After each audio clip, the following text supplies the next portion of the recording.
Today is Monday, March 4th, and this is Citrus TV Now. I'm Cora Mayer-Costa. Here are today's top stories.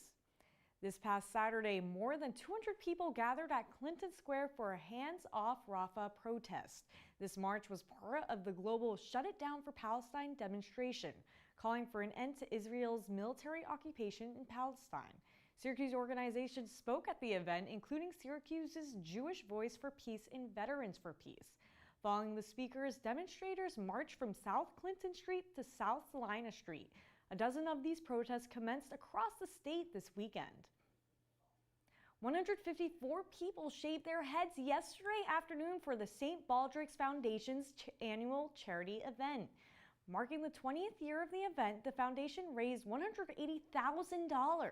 Kitty Hoyne's Irish Pub in Syracuse hosted the event and is raising more than $6 million for the foundation.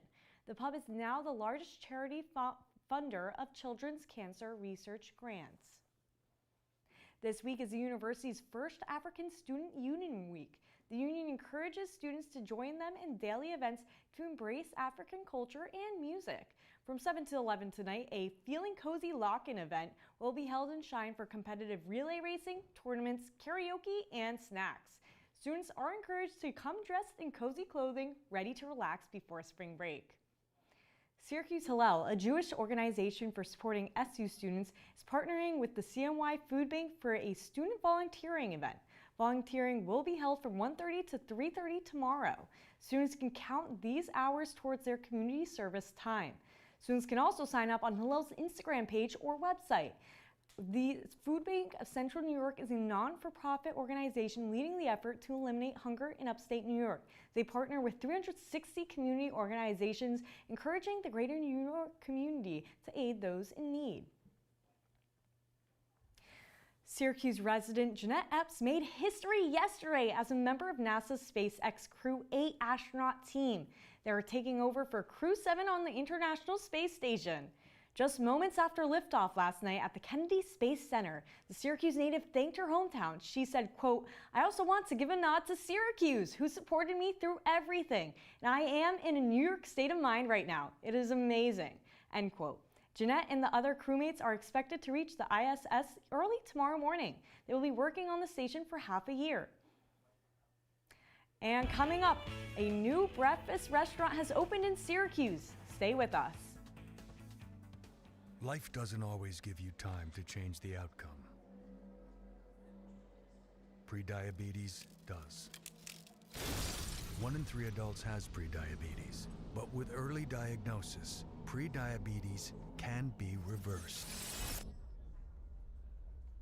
And you can change the outcome.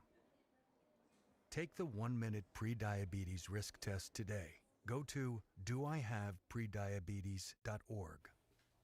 The newest Syracuse breakfast restaurant had their grand opening yesterday at the Shady Brook Plaza. The restaurant EAT, which stands for Eggs and Toast, was packed just 2 hours after they opened. Customers say that the western suburbs closest to Syracuse was considered a coffee desert before the new diner. Now, in addition to the 2 Dunkin' Donuts locations in the area, EAT is offering locally roasted coffee from Reese's Coffee and Salt City Coffee. Now, talking about all this coffee, it's been beautiful outside. I'd have to get an iced one now. Tyler, is this warm weather going to last the entire week?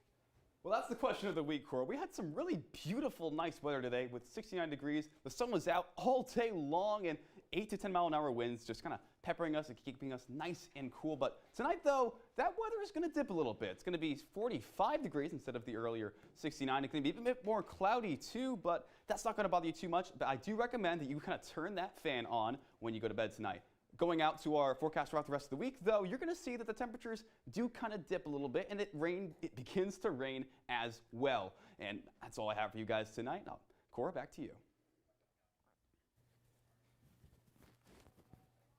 Coming up on News Live at 6, I attended the Daring to Dream Gala last night and will share what Syracuse University's final Black History Month event means to students.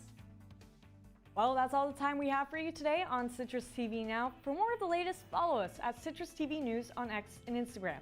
I'm Cora Mayer-Costa. The news continues in an hour.